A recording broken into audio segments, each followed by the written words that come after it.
गत डिसेम्बर 30 तारिख उपजिलापाल अध्यक्षतार घंटपड़ा ग्रामर गाड़ी मालिक माने एवं global वासरी chief executive officer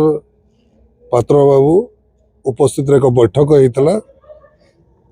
पाखापाखि 250 truck जहाँकि घंटपड़ा ग्राम रे अच्छी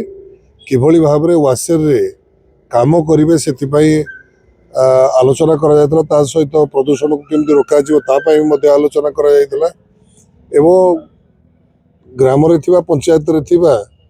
बेकार युवक युवती मान को किभली भाव में निजुक्ति दिया पुंखानुपुंख आलोचना होता